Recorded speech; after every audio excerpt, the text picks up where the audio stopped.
Hi மா, வணக்கம். நான் உங்கள் மகா.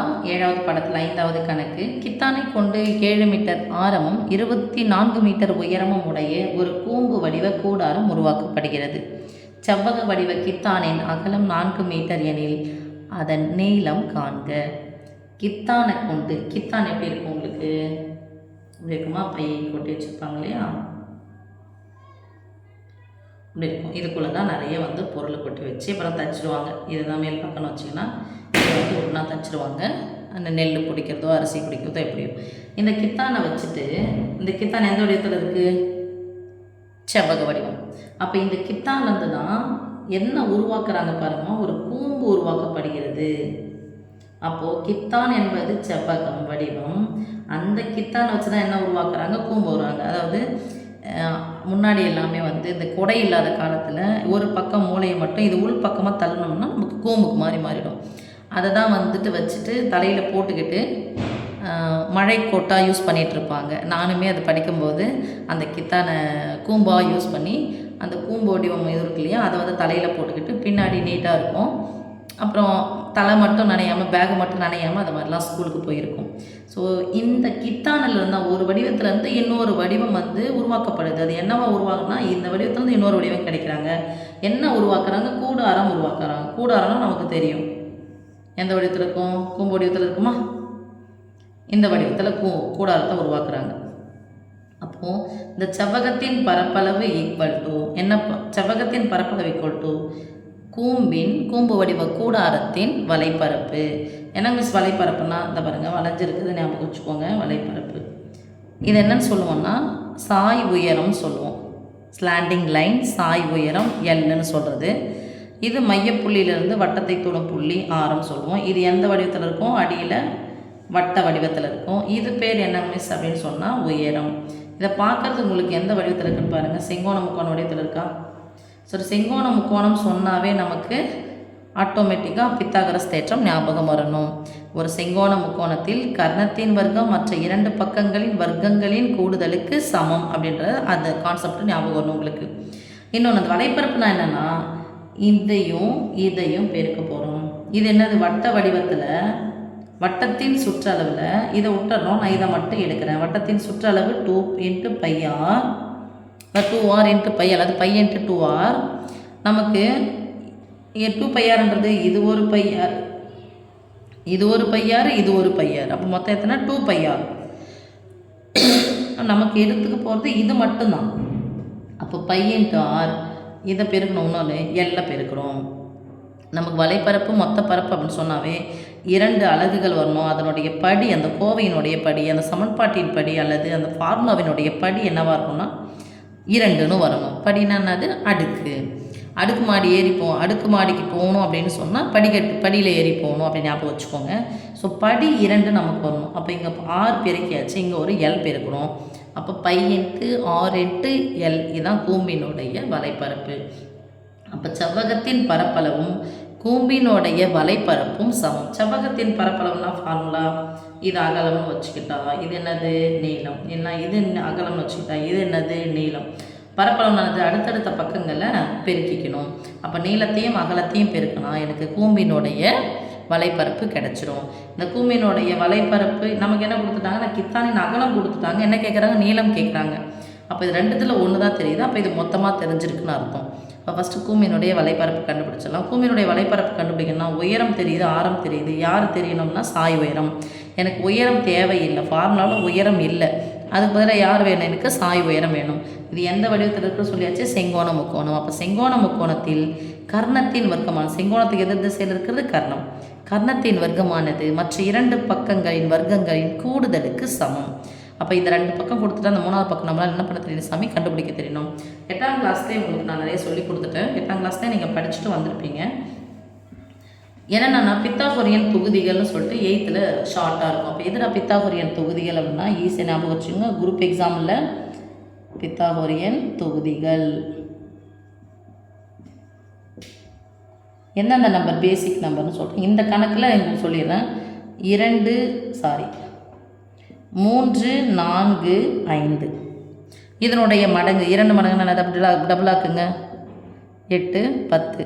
அப்படியே ட்ரிபிள் ஆக்குங்க. 3 3 9, 4 3 12, 5 3 15. அப்படியே 4ஆல் பெருக்குங்க. 4 3 12, 5 3 4 3 12, 4 4 16, 5 4 20. அப்படியே 5ஆல் பெருக்குனா 5 3 15, 4 5 20, 5 5 25. ஸோ இதுதான் பேசிக் பித்தாகோரியன் நம்பர். அதே மாதிரி இன்னொன்று தொகுதிகள் வேறு ஏதாவது இருக்குது அப்படின்னு சொன்னால் இது உங்களுக்கு கொடுத்துருக்காங்கல்ல 7 24, இன்னொரு நம்பர் 25. இதை வந்து டபுள் ஆக்கிட்டே போகிறது. இப்போ 7 கூட்டினா எத்தனை? 7 2 14, 28, இங்கே 50. இதை வந்து ஷார்ட்டன் பண்ணிட்டீங்க அப்படின்னு சொன்னால் இந்த நம்பர் தெரிஞ்சால் போதும். இந்த 3 நம்பர் தெரிஞ்சால் போதும். 7 கொடுத்துருக்காங்க, 24 கொடுத்துட்டாங்கன்னா ஆட்டோமேட்டிக்காக இன்னொரு நம்பர்னால் வரும் நமக்கு 25. 25 கொடுத்துட்டாங்க, 24 கொடுத்துட்டாங்கன்னா இன்னொரு நம்பர் ஆட்டோமேட்டிக்காக நமக்கு 7. அப்புறம் இன்னொரு தொகுதி 12 13 5. 12 13 5. இதை டபுள் ஆக்குனா 10, இதை டபுள் ஆக்குனா 26, இதை டபுள் ஆக்குனா 24. இதை மாதிரி ஷார்ட்டன் பண்ணிட்டோம்னா இதான் பேசிக் தொகுதி. ஸோ பித்தாகோரியன் தொகுதிகளில் நீங்கள் 3 4 5, 7 24 25, 12 13 5. இதான் ரொம்ப இதுவாக கேட்குறது. இந்த 3 இது தான் கேட்பாங்க, அதிகமாக கேட்க மாட்டாங்க. அப்போ கூம்புக்கு நம்ம 7 கொடுத்துட்டாங்க, 24 கொடுத்துட்டாங்கன்னா சாய் உயரம் என்னது? கூம்பினுடைய படம் நம்ம இப்படி எடுத்துட்டோம்னா ஆரம்னு கொடுத்தாங்க. இதுதான் ஆரம். கூம்பின் ஆரம்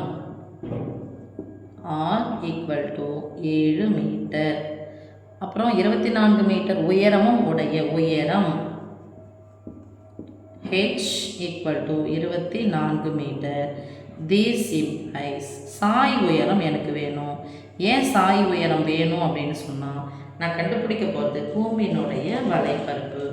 இதுதான் H, இதுதான் R. செங்கோணத்துக்கு எது சரி தான் கர்ணம், அதுதான் சாய் உயரம். ஒரு செங்கோண முக்கோணத்தில் கர்ணத்தின் வர்க்கமானது மற்ற 2 பக்கங்களின் வர்க்கங்களின் கூடுதலுக்கு சமம். அப்போ என்னென்னா இது ரெண்டுத்தையும் ஸ்கொயர் பண்ணுங்கள். 7 ஸ்கொயர் 49 ப்ளஸ் 24 ஸ்கொயர் எவ்வளோ அப்படின்னா 2 ஸ்கொயர் 4 பாக்ஸ், 4 ஸ்கொயர் 16, கடைசியில் பாக்ஸ், 3 நம்பரையும் பெருக்குனா 16, கடைசியில் 6, இங்கே 7, இங்கே சேர்த்தா 576. 576. 9 6 1 15க்கு 5 மீதி 1, 8 4 12க்கு 2 மீதி 1, 625. 25 முடிச்சாவே 5னுடைய வர்க்கம். அடுத்தடுத்த 2 எண்களின் பெருக்கல் பலனாக எழுதணும் அப்படின்னு சொன்னால் 3 2 6. அதில் சின்ன நம்பர் எடுத்துக்கிட்டால் 2 25. அதான் சொன்னேன். இந்த பித்தாகோரியன் தொகுதியை ஞாபகம் வச்சிங்கன்னா இந்த அளவுக்கு நம்ம போட வேண்டிய அவசியம் இல்லை. தி சிம்ப்ளை சாய் உயரம் L = 25 மீட்டர். தேர்ஃபோர் கூம்பின் வலைப்பரப்பு. கூம்பின் வலைப்பரப்பு ஃபார்ம் என்ன சொன்னேன்? By R. அரைவட்டம் மட்டும் எடுத்துக்கணும். Pi into R. யார் கூட பெருக்கணும்? எல்லு கூட பெருக்கணும். சாய் உயரத்தை கூட பெருக்கணும். சதுர அலகு. பையனுடைய மதிப்பு 22/7 இன்ட்டு ஆர்னுடைய மதிப்பு 7 இன்ட்டு எல்லினுடைய மதிப்பு 25. நடுவில் பெருக்கல் இருக்குது, குறுக்க கேன்சல் பண்ணிக்கலாம். 25 22 பெருக்கிக்கலாம். 22 இன்ட்டு 25, 2 10, 2 4, குறுக்க பெருக்குனா 10 4 கூட்டினா 14, கடைசி நம்பர் 0. இது எடுத்துகிட்டு போய் எங்கே சேர்த்தா 5, இது எடுத்துகிட்டு போய் சேர்த்தா 5. 550 சதுர மீட்டர். யார்? கூம்பு வடிவ கூடாரத்தின் பரப்பளவு. கூம்பின் வலைப்பரப்பு. கூம்பின் வலைப்பரப்பு. இந்த கூம்பினுடைய வலைப்பரப்பானது யாருக்கு சமமாக சொல்லியாச்சு? செவ்வகத்தின் பரப்பளவு. ஏன்? செவ்வகத்தின் பரப்பளவு செவ்வகத்தில் இருந்து தான் இந்த கூம்பானது உருவாக்கப்படுகிறது. தட் இஸ் ஈக்குவல் டு செவ்வகத்தின் பரப்பு. செவ்வகத்தின் பரப்பளவு ஃபார்மானது நீளத்தையும் அடுத்தடுத்த பக்கங்களை பெருக்கணும். நீளம் இன்ட்டு அகலம் ஈக்குவல் டு 550. இங்கே அகலம் 4 மீட்டர்னு கொடுத்துட்டாங்க. இங்கே நீளம் நம்மளை கேட்குறாங்க. அப்போ நீளம் வச்சுக்கலாம் ஈக்குவல் டு 550. இந்த பெருக்கலாக இருக்கிற 4 சமக்குறிக்கு அந்த பக்கமாக போனால் வகுத்தலாம் மாறும். 550 4ஆல் வகுத்தோம்னா 1 நாள் 4 மீதி 1, இறக்குனா 15, 3 12, கழிச்சா 3 0, 7 28, கழித்து கொடுத்தோம்னா 2 வரும். 2ல் 4 அடங்காது. அடங்கலைன்னா 0 சேர்க்குறோம். 0 சேர்த்தா புள்ளி வைக்கிறோம். 5 20. அப்போது நீளம் ஈக்குவல் டு 137.5 அலகு எதில் எழுதணும் சாமி? மீட்டரில் எழுதணும். ஓகேம்மா? இங்கே மிஸ் நம்ம நீளம்னா எல்லுன்னு படிச்சுக்கிறோம், இந்த எல்லை அதை எடுத்து எழுதிடலாமா அப்படின்னு சொல்லிட்டு செய்யக்கூடாது. சரியா? தேங்க்யூம்மா, தேங்க்யூ.